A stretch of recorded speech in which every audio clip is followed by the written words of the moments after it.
The Agenda with Steve Paikin is made possible through generous philanthropic contributions from viewers like you. Thank you for supporting TVO's journalism. World leaders say they want dramatic action on climate change. Activists say the UN climate conference, known as COP26, is just so much greenwashing. Tonight, why bridging the gaps between the global north and global south is urgent and essential. Then, author and futurist Parag Khanna explains a geography of global mobility that he argues we can't afford to ignore. It's Tuesday, November 9th, and that's all ahead on the agenda.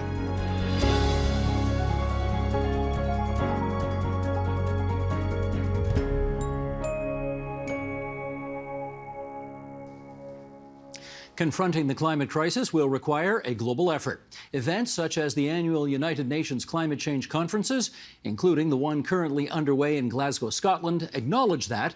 But how well do they and other efforts do at bridging the wide gap between the industrialized north and the global south to find solutions that work for all? Joining us now on that from COP26 in Glasgow, Chido Muzondo, Policy Advisor, International Institute for Sustainable Development. Harjeet Singh, Senior Advisor, Climate Impacts at the Climate Action Network International. Maisa Rojas, Associate Professor for the Department of Geophysics at the University of Chile. And in Waterloo, Ontario, there's Sarah Birch, Canada Research Chair and Executive Director of the Interdisciplinary Centre on Climate Change at the University of Waterloo. And we're grateful to you four for joining us here on TVO tonight for a obviously very timely and important conversation. I want to start by just bringing up a map, or I'll ask our director, Sheldon Osmond, to do it, to remind everybody that the Global South is a term often used to identify lower-income countries. Noted on this map, which I'll describe for those listening on podcast, it's in the red. Generally speaking, they're south of the equator, these countries, and the Global North, in blue on this map, generally equated with the developed countries. Obviously not a perfect delineation. Australia and New Zealand are part of the global north, even though technically they are in the south, but you get the idea here.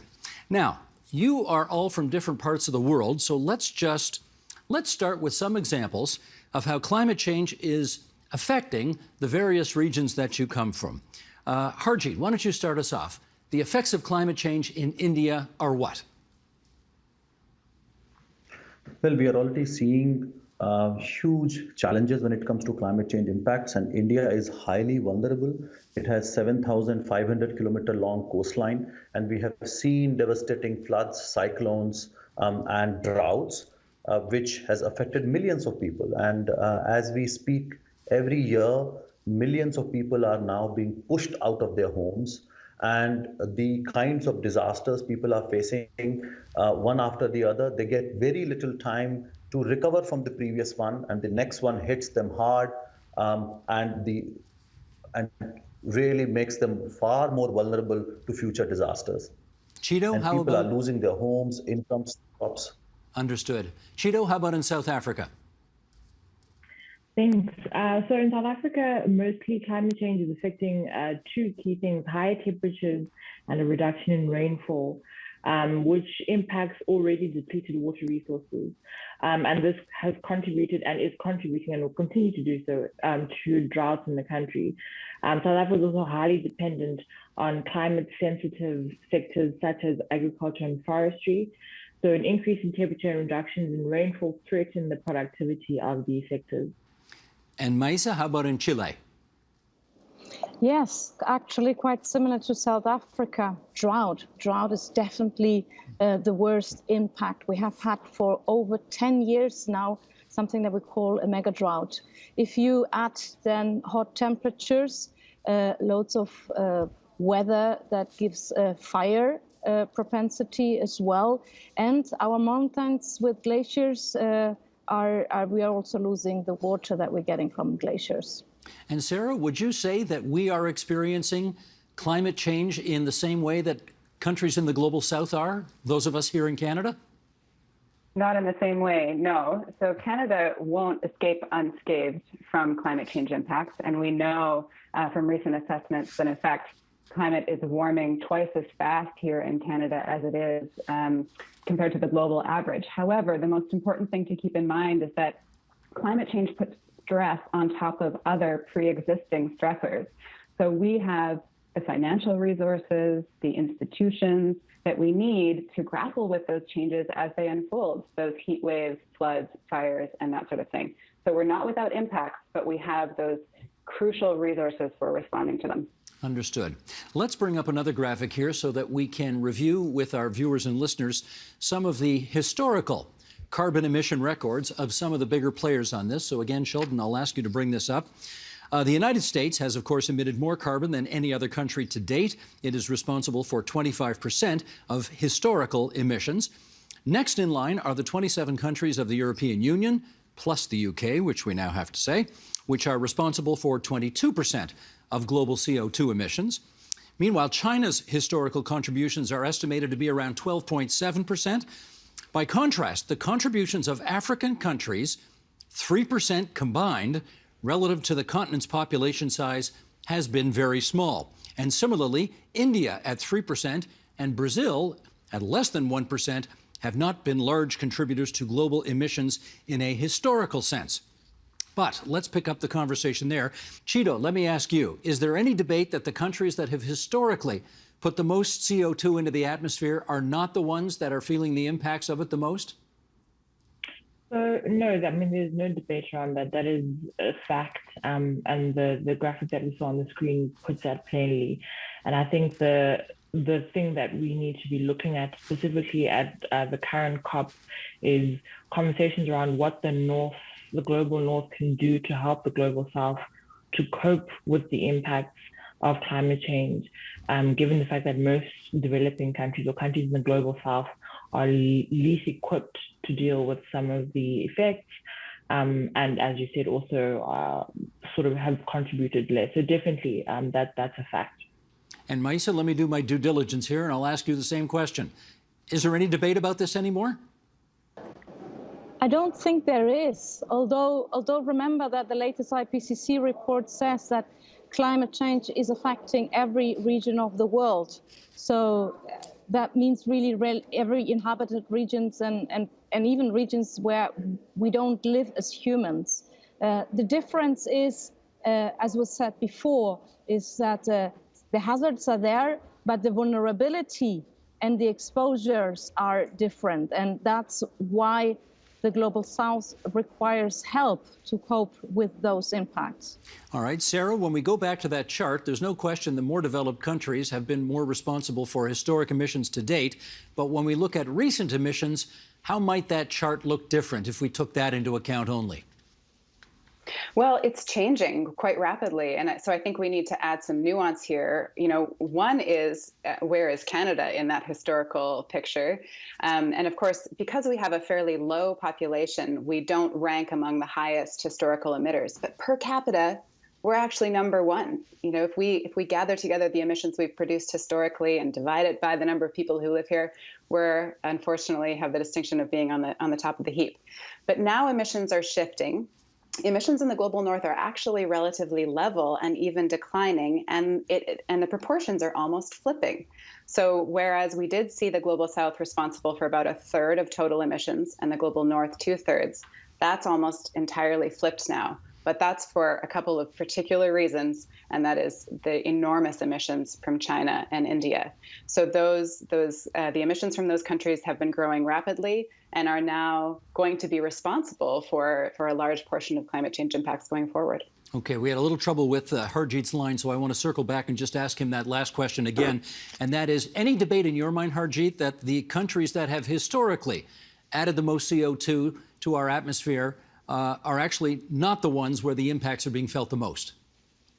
Well, as we have heard, it's a reality that they are less vulnerable, and developing countries, because they do not have sufficient resources, there's high level of poverty and population, and geographically also they are disproportionately affected. So it's very clear that countries who are least responsible are affected most, and they have least resources to cope with the climate impacts. Having said that, we are hearing a lot of people these days saying things like, we have to hold India and China responsible for the fact that they are adding much more CO2 to the atmosphere now, maybe more so than the developed countries.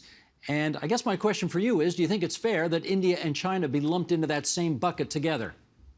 Well, what the rich world is ignoring the legacy that India and China got. So they had resources such as fossil fuels, and that's the kind of model West promoted all over the world. So India, for example, followed that model and is stuck with reliance on fossil fuel for its economic growth. And we also need to recognize that the industrialization began in India only in late 90s, unlike rich countries who have been polluting for more than 100 years. And when we talk about climate change that we are facing now is not because of emissions that are coming from India and China. These are past emissions, and we know climate works on a lag system. So the emissions of rich nations of Europe and the US are primarily responsible for the climate crisis, but that doesn't mean that India and China should not reduce their emissions. In fact, the most potential that we have to reduce emissions is in these major economies, but that cannot happen overnight. And we also have to make sure that the solution that we adopt is just and fair. Right. So, Sarah, how do we resolve that? Because, of course, the developed countries have had decades and decades of head start to pollute the atmosphere, get their economies into a position where they're much stronger than the developing nations, and yet now they want to put pressure on the developing nations to get their act together. That sounds like a conundrum that'll be very difficult to fix. How do we do it? How do we do it? It is a conundrum, absolutely. But I think that there's something we're missing here, which is that first of all, we've had these decades to develop the technologies that we need to accelerate progress towards this low carbon resilient future for everyone that we're aiming for. So we have those technologies. So that means that the collaboration between North and South is not just one of financing adaptation, of financing responding, protecting communities to the impacts of climate change, but also accelerating the uptake and the spread of those low carbon technologies that, I should add, offer co-benefits. So they don't just reduce greenhouse gas emissions, but moving away from coal, for instance, creates enormous public health benefits, cleaner air, this kind of thing as well. So those benefits are crucial to recognize. Maisa, how do you see this conundrum that I've just described? Well, let me say again something about the IPCC report. I was an author on the IPCC report, Working Group 1, and it's that the future is in our hands, and it's the future emissions that will add to global warming. So there is absolutely no doubt that what we have to do is reduce emissions, and we all have to do it. I would say that for this to be felt as just, as was said before, and I think that is a framework that I completely agree with, is that let's help developing countries to get on the ship, the boat, or whatever you want to call it, the train of renewables, of a clean economy, of a green economy. Let's get them first. That would be just, but don't. There's no time to delay those actions. Well, let's pursue that then, shall we? A clean and just energy transition is where I'd like to take our conversation now. And let me just put this background in place before I pop a question. The background is this. Canada, the US, the UK, and 21 countries just joined a deal to stop new direct public financing for coal or oil and gas development by the end of the year 2022 and to shift investment to renewable energy. Okay, when it comes to ditching fossil fuels, how can the global north ensure that countries that rely on them for economic survival are able to make the transition successfully? Cheeto, you want to start us off? Sure. I think COP26 is a global solidarity test, with countries from the global north needing to deliver their fair share of climate action and support to the global south in leapfrogging to low carbon and resilient development pathways. It's been said before that aside from climate finance, there is technology that might be in the north, intellectual property, whatever the case might be. I think part of these forums is to create the pathways for that sharing to take place. As a quick example, aside from the big deal you just spoke about, last week and the first week of COP, a new partnership called the Just Energy Transition Partnership between South Africa, the UK, France, Germany, and the EU will provide loans and grants totaling $8.5 billion to help South Africa transition away from coal-fired plants. And South Africa is a country where 90% of our energy comes from coal-fired plants. So that's an example of, okay, it's not necessarily technology transfer, but it's a very practical example of the kinds of bilateral, multilateral partnerships that can come out of COP to help the global south to transition. It's a very small example. Of course, South Africa is just account for one country, but I think it's a very encouraging sign of what can be done. Well, Chito, let me do a quick follow-up with you. You mentioned 90% of the electrical power in South Africa is coal-fired generation. Without help from the global north, could South Africa transition off that much dependence on coal? Yes, South Africa could, but we wouldn't be able to transition at the rate needed to keep in line with the Paris Agreement commitments. So I think it would take us longer than what we've committed to, and we would probably contribute to warming above 2 degrees Celsius. So it can be done, but not at the rate needed without finance. All right. Harjeet, how about for India? Without help from the global north, could India make the kind of transitional changes necessary to meet targets? So as Chido said, the same situation is in India, where bulk of our electricity and energy comes from coal. And India also cannot turn the tap off in a matter of days or months. So the transition has to be fair. And Steve, as you said, we have to talk about not only energy transition, but energy access for all. And unless and until we make sure that the transition is just and fair, I'll give you an example. India needs at least $5 billion investment in wind and solar infrastructure and energy storage to reach the target of 450 gigawatt, which now India has increased to 500 gigawatt. And the current level of investment needs to be tripled at least to reach that kind of target. So unless international finance is provided, unless there are deals between the government and the international community, it's not going to happen. And that's where there is a role of Global North to continue to provide support and meet their responsibility. You can't just now blame India, South Africa, China for their reliance. We need to provide support as well. Maisa, what would the countries of Latin America be looking for in terms of helping ease this transition in? I guess there are a couple of challenges particular to South America.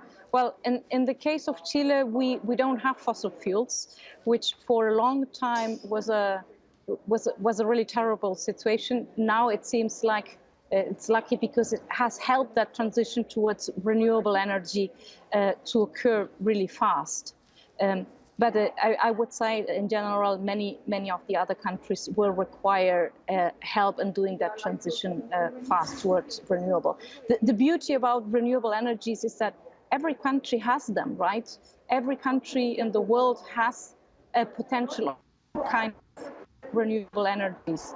And the other thing, I guess it's important, it's the case of Chile and it's Brazil as well, is the deforestation, that we stop deforestation. So that's another area that also requires important support. Maisa, can I just confirm what you just said? You have no more like you're all renewables now, is that right? Or nuclear? You're all 100% green? No. Sorry. The thing, we don't have fossil fuels. I mean, we don't have coal or petrol or gas in our country, so we have not exploited them. So we have to buy them. No, we have coal as well. We still have coal power plants, but as part of the carbon neutrality commitment of Chile, these are going to close in the next decade. Gotcha. Okay, that makes more sense. Now, Sarah, let me ask you this. Do you believe that the Global North has either a moral or ethical obligation to help the Global South with this transition? So I think, if the question is, does the global north have a responsibility to help clean up the mess we've made and to be a force for improving conditions globally and advancing us collectively towards this, low carbon resilient future? Absolutely. Does that give us a free pass to take this kind of paternalistic framing to climate change and prescribe the development priorities of countries that are not our own? Absolutely not. So this is where I get worried when we talk about responsibility of the global north as a way for the global north to actually force the global south to develop along a particular pathway that it itself has not designed. Can you just help me understand what you mean when you say a paternalistic framing of this issue? What does that mean? Well, it means saying that these particular technologies rolled out at this pace is what we've decided for you, South Africa, for you, Chile, is the best path for your country. And, Harjeet mentioned the issue of energy access. That is a crucial dimension of addressing poverty and improving access to education that will be part of development going forward. And that has to proceed in a way that is low carbon and contributes to these climate change targets, but is absolutely justified. Harjeet, from what you've seen so far, does the global north, do the countries of the global north look like they are prepared to help, with dollars, make the transition that we're talking about here? Not at all, Steve, and that's the most frustrating part. We should have seen that money flowing a long time back, and we have reached a stage where we are now already seeing how climate disasters are hitting. It is happening because rich countries did not provide resources. On one hand, they did not reduce their emissions. They did not provide support to developing countries to bend the curve. And even now, as we can see that the money that was committed way back in 2009, is not being provided, and whatever money they claim they have provided is not a real money. It's full of loans and guarantees and not a grant that would have helped developing countries put that architecture in place so that they could leverage and attract trillions that are needed. So we are not looking for billions, we need trillions. And we are not saying that the entire set of trillions have to be grant, but that $100 billion that we talked about is supposed to be the seed money that will help developing countries make that policy shift, which will eventually bring those trillions for the transformation that is needed. Cheeto, just before I get you to address that, let me in fact put the background again in place, because it was more than a decade ago that at the UN Climate Summit in Copenhagen, that the rich nations made a pledge of $100 billion a year to help the less wealthy nations by the year 2020 to help them adapt to climate change and mitigate further rises in temperature. So, in your view, Cheeto, what's the status of that pledge today? Well, Harjeet touched on it. I mean, that pledge has not been met year on year. And the money that has come forward has trickled in. It's not enough for what is needed. So it really has been disappointing to say the least regarding progress on those commitments made at Copenhagen.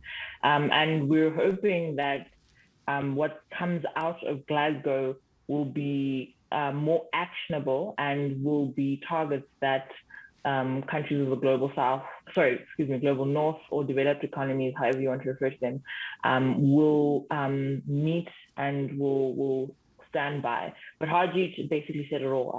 We're very much behind on the agreements made at Copenhagen. Well, Maisa, I should ask you, do you have any legitimate reason to feel more optimistic coming out of COP26 that the global north will change its attitude on this? That's a difficult question, because I really don't see the reason why this has not happened. We have seen the trillions that have been invested in the recovery after the pandemic. It would just require a fraction of that to help developing countries to do their part for mitigation. But I think, and this is very important as well, this is not just about mitigation. We have at the same time the opportunity and the need to build resilience.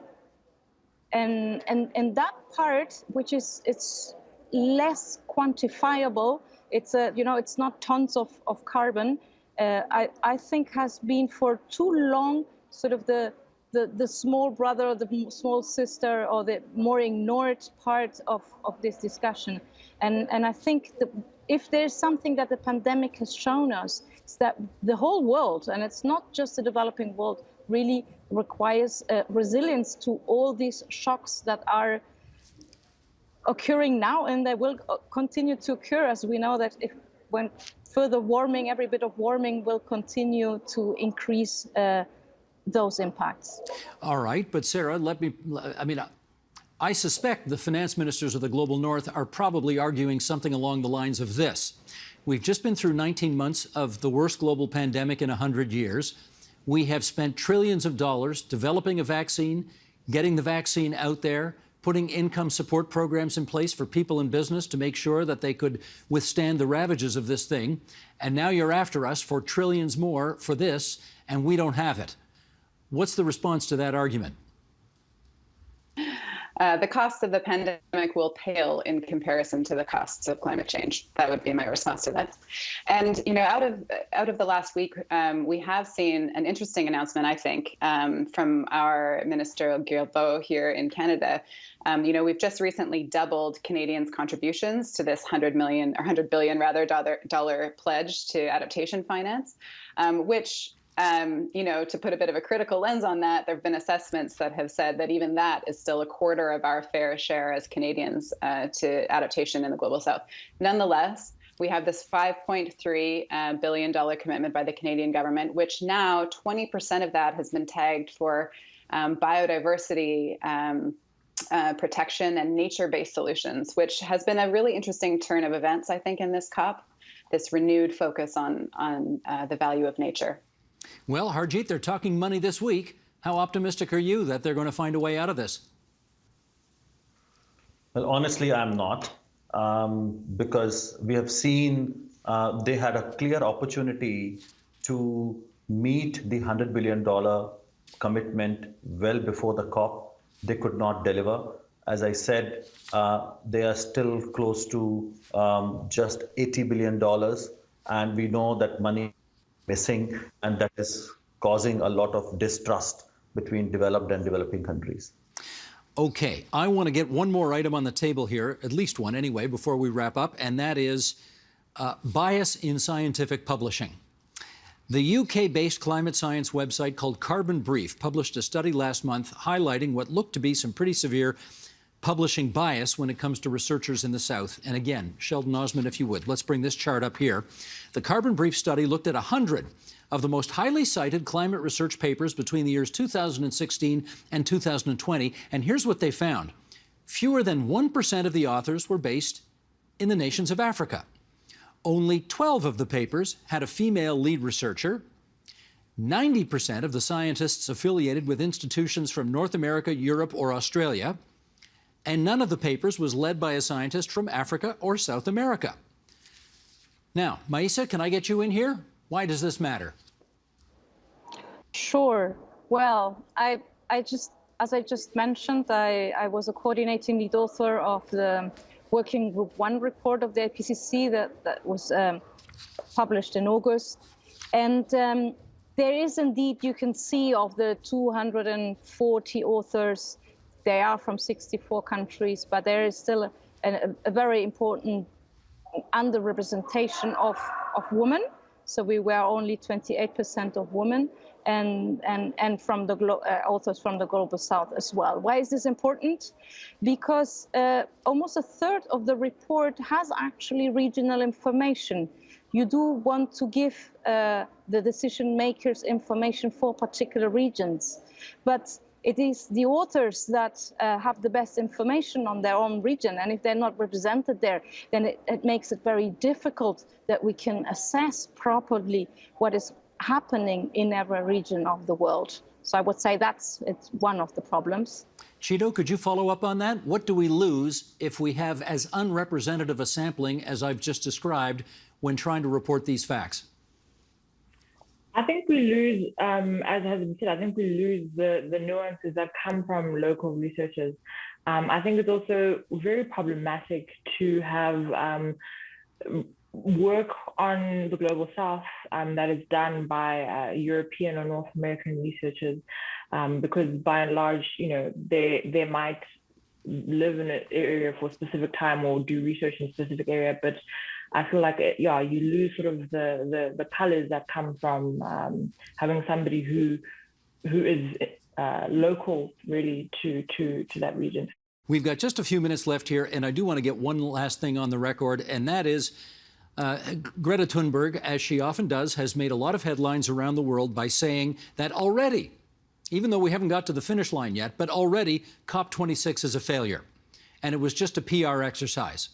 And in fairness, the UK Prime Minister, Boris Johnson, is on record as having said, we made some progress, but not nearly enough considering the task at hand. There are a few more days still to go before COP26 wraps up. So far, and Sarah, why don't I start with you? How well have the needs of the Global South been addressed as you've looked at events taking place at COP26? Well, to speak to the issue of whether or not I think we can already say that COP26 is a failure, I mean, my resounding answer to that is no. So while I think the other guests can speak better than I can about how access was facilitated by scholars from the Global South and by civil society organizations from the Global South at COP26. The purpose of COP26 is to convene leaders from around the world to ratchet up ambition, to compare who's saying they're going to do what, and to raise up that ambition level, which has been happening. Then those leaders have to go back to their home countries and embed this in domestic policy. We don't have a global government. We don't have a framework by which we can require countries and to meet these targets and penalize them if they don't. That has to happen at home. So we have seen some of that come out of COP26, and I think that ambition ratcheting up is a really important thing. Harjeet, how well have the issues championed by the Global South been represented at this conference? Well, it has been quite a struggle. And, apart from talking about mitigation, I think other important issues are finance, as we have been discussing. But one thing which has become extremely important in this COP is loss and damage, because we are not talking about future. We are talking about climate impacts that are hitting us now. And as I said, millions are being displaced. They are losing their homes, but there is no system that is available to provide them resources now. So even at 1.1 degree of temperature rise, when impacts are happening and the global system is not ready to support them, how do we trust leaders that they are going to meet their commitments of staying below 1.5 or net zero? And UN system is not only about solar panels and wind farms. This system is about people. And people who are suffering, they're not getting any support. I think we need to keep reminding, in the next few years, if we have the whole world running on solar, but disasters are not going to stop. Unless we create a system where we also protect people from these disasters, and some disasters are inevitable and people are going to be impacted, we have to give them a helping hand. And that's where this COP is failing. And the money that should have been committed by now for addressing loss and damage hasn't come through. We are seeing some progress in the text. We have a few more days to go, but leaders have to step up and rich countries have to stop blocking creation of a new stream for addressing loss and damage. Chido, in your view, is the Global North stepping up? I'm cautiously optimistic. I think not enough is being done. I think global leaders of the developed economies are saying the right things, but as Sanjeet said, that's not being reflected in the actual text coming out of the negotiations. So I think there's a lot more that needs to be done. I wouldn't be as pessimistic to say this COP is a failure. I don't think so. We still have a few days, but more needs to be done. I'll give the last word to Maisa. Okay, let me try to end up with a bit more positive ideas here. again, another quote from the IPCC report and the 1.5 report, and it's that every decision counts. I think it is important to remember that, of course, COP is about governments, and it's incredibly difficult to agree for 200 governments to do something. But there's a whole movement and the whole action going around what is called non-state actors, so everyone else, basically. And when you look that sphere of everyone else, the private sector, region, city, there's a lot happening there. And that makes me in particular makes me feel very, very helpful. I mean, the two champions alliances, Race to Resilience and the Race to Zero, and the financing as well are something that I'm very helpful to see that the world is already moving, even if the governments are a lot slower. We will keep watching with terrific fascination, to be sure. I want to thank the four of you for taking time away from your responsibilities, both over there and here in the province of Ontario, to join us on TVO tonight. Sarah Birch, Harjeet Singh, Maisa Rojas, and Chido Muzondo. Thank you so much. Be well, everybody.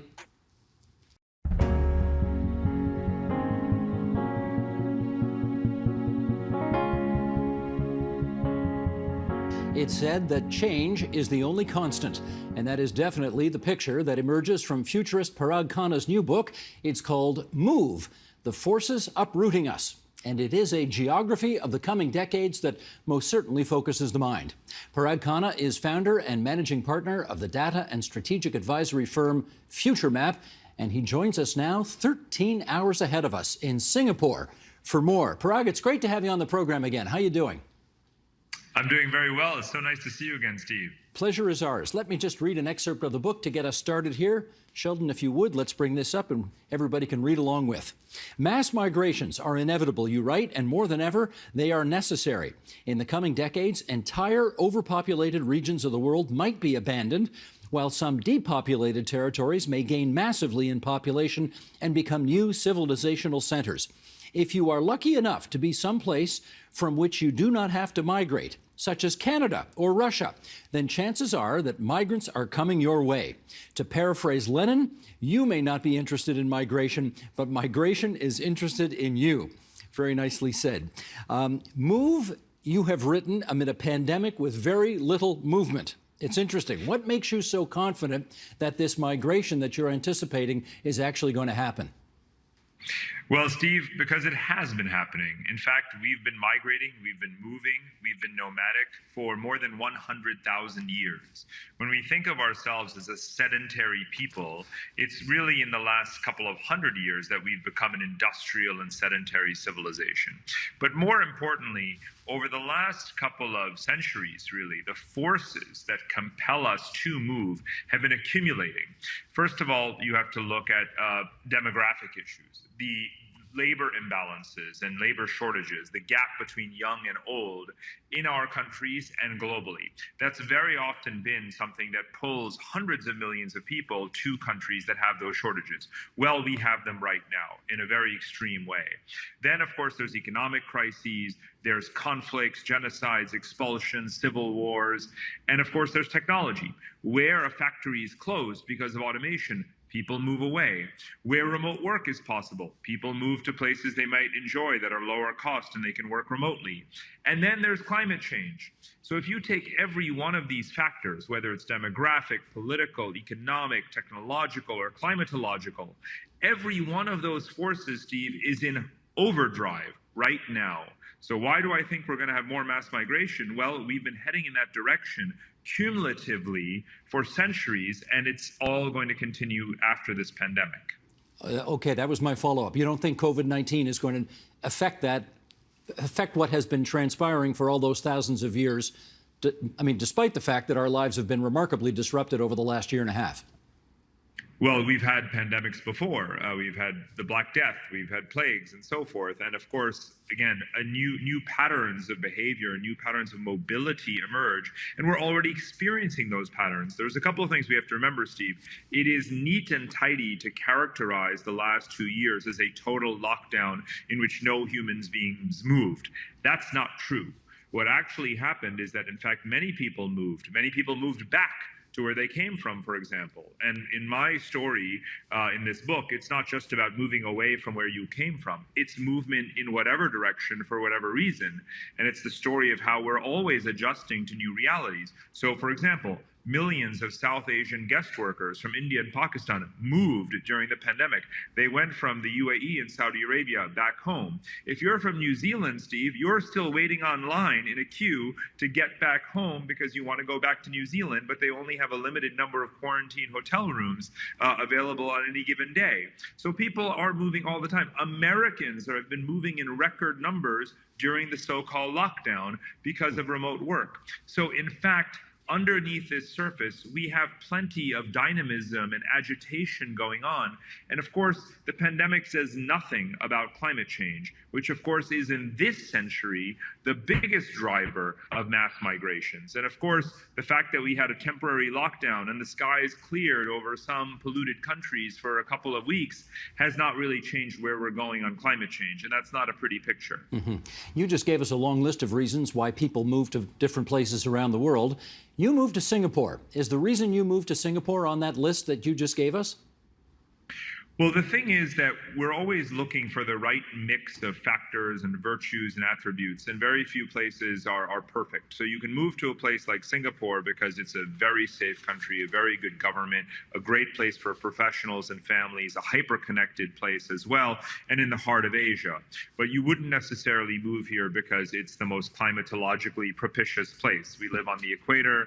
There are rising sea levels. But, you know, for the time being, perhaps for a good long time, it's a great place to be. I certainly consider it that. I could have lived anywhere in the world and I chose to be here. But that said, you know, we're looking for these pockets. You know, my view is that we're all in search of the right mix of what I call latitude, altitude, and attitude. Right? So the right geographical conditions, the right meteorological conditions, and certainly the right policies that suit our preferences. And again, it's not that one place is always going to meet the test.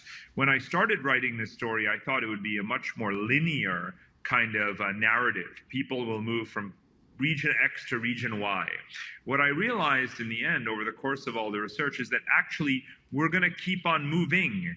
It's not about one move. It's about mobility and response to disruptions that are coming all the time. It could be a pandemic. It could be a war. It could be an economic crisis. All of those things contribute to people moving. So we have to be mobile and be prepared to be more mobile.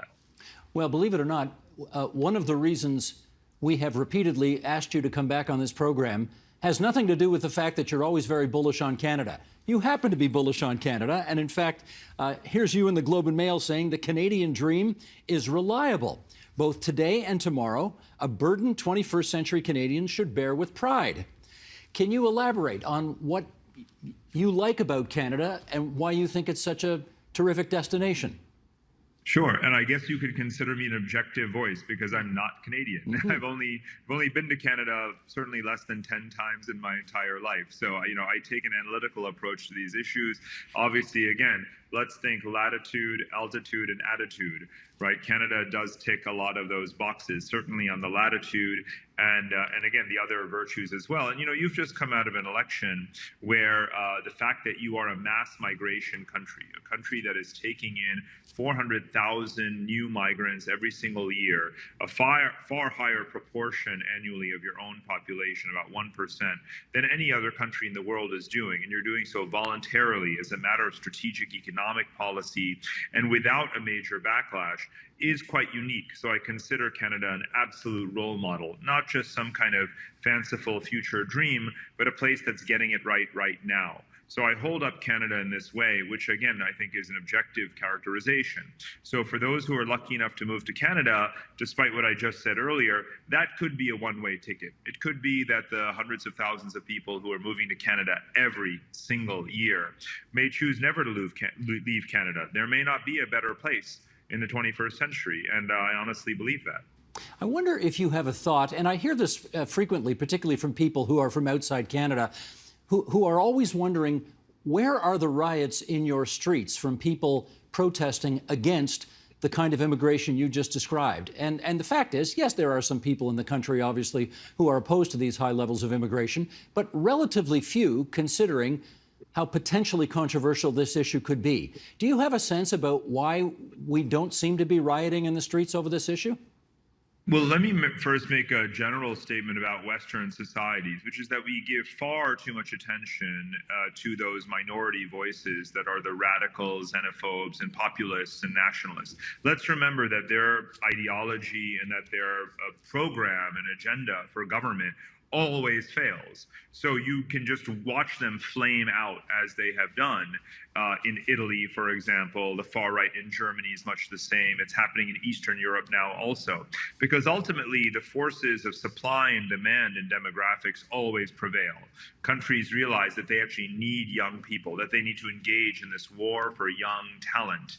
And Canada, again, is doing that proactively, as I said before, as a matter of economic strategy. How will you diversify your economy? How will you grow in the services sector? How will you take advantage of your natural resource endowment as well, your booming agriculture? All of the things that Canada wants to do in terms of its economic policy do require more people. Services economies are about people working for other people. Yes, they're also about digitization, which also requires importing more IT experts and professionals. So any way you slice it, you need more people. And I think that Canada has just had this very successful communications effort around this, really, of course, going back to the 1970s or even earlier, as you embrace multiculturalism. So, we often use this term public education around civic issues as a cliche, but it isn't. It's something that actually takes a generation to nurture. And fortunately, you've already done that.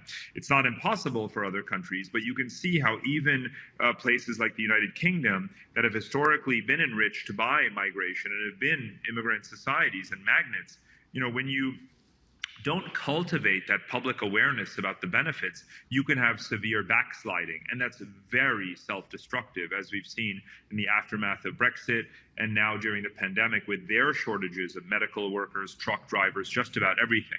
So I'd like to think that for better or worse, some of our peers in Western societies are the poster children for how not to do this. And Canada is a great example of how to do it. Understood. You use a term in the book, peak humanity. Let's get into that. What do you mean by that? Well, this is a truly unique moment indeed in human history. And again, maybe that's a term that gets used very often, but I assure you that after the following, people will be convinced. If you recall the 20th century, the world population literally quadrupled in a less than 100-year period, right? From 1920 to the year 2000, the world population went from 2 billion people to 8 billion people. But today, Steve, we are living through an absolute plateau, a fertility crash that actually began in the 1970s and has been accelerated due to the global financial crisis, in which there was so much economic insecurity that older millennials and younger Gen Z stopped having children or deferred having children or had fewer children. And now the baby bust that we're living through right now due to the pandemic, which is far more severe than the baby bust of the global financial crisis. So two massive baby busts within a 12-year period mean that Generation Alpha, where today's babies, today's toddlers, not yet fully born, right? Generation Alpha will continue until about 2025. So you and I can convene in 2026, and here's what we're going to know. That Generation Alpha actually was smaller than Generation Z. So today's fully formed Generation Z is the largest cohort, the largest demographic cohort that the human species will ever have produced. And it goes rapidly downhill from here because of the fertility crash. So we are literally at peak humanity. In the 1990s, Steve, you surely remember, demographers forecasted the world population that would rise to 15 billion people. And here and now, I will tell you, Steve, the world population will probably not even reach 9 billion people, max 9.5 billion people. So it's still a lot. And some would say, well, this is good news for the planet and for climate change. And it could very well be some kind of almost automatic or subconscious self-preservation mechanism, that's underway here, in which we, sort of gradually reduce the total world population from that abnormal spike of the 20th century. But we need to engineer a glide path demographically where we don't just crash our population and our children stop having children, but rather that, again, through female empowerment and other means, we control the world population, we bring it into a controlled descent, and we do so sustainably from an environmental standpoint. But yes, this is not only a new demographic reality, it's a new psychological situation, because instead of viewing the world as some, overpopulated mass, rather we have to realize that we need to preserve those human beings that are alive, and we need to redistribute them in ways that are beneficial to all of our populations and societies, which is a very different way of looking at humanity and looking at our numbers than what we think of in our day-to-day discourse, which is again sort of in a way poisoned by xenophobia. Well, let me do a follow-up on that, because among the 9 billion people, if we get there, that you reference, it's possible 4 billion of them will be so-called restless youth. And I think much of what we've heard about that category of 4 billion is that they aren't going to have as good lives, as prosperous lives as their parents, and that they are in some respects a ticking time bomb. Many of them have no prospects for work at all. Others are not going to do as well as their folks, as I say. Are you more optimistic or more pessimistic about the potential of that 4 billion? Well, it really depends on the where, right? Where do they wind up? And here's the interesting thing about today's youth, those 4 billion people. First of all, it's important to point out that even though we talk about the world aging, more than half the world population is still young, if you will, millennials, Gen Z, Gen Alpha, and so forth. So we need to focus on youth. They are literally the future. Secondly, what that reminds us when we analyze sociologically the world's youth, it's a reminder that if there is a median or a normal or average human being, it's not a husband-wife couple in a 2-income household with 2 kids living in a suburbia, right? The median human being in the world is young, is economically struggling, lives in a city, and has no children. Right, that's what a normal, sort of person, if you will, looks like in the world today. And those are the people I'm most concerned about, because again, that's the vital demographic force of our future. So how many of them can relocate from the economically deprived and climate stressed regions that they live in today to places where they can be productive and actually help to buttress our future civilization and our societies and fill our labor shortages? So I can imagine a win-win scenario where we redistribute global youth to habitable geographies and turn them into productive labor and taxpayers and homeowners and all of those things. But I can also imagine a scenario where those youth remain trapped where they are. And that would be devastating for us and also for them.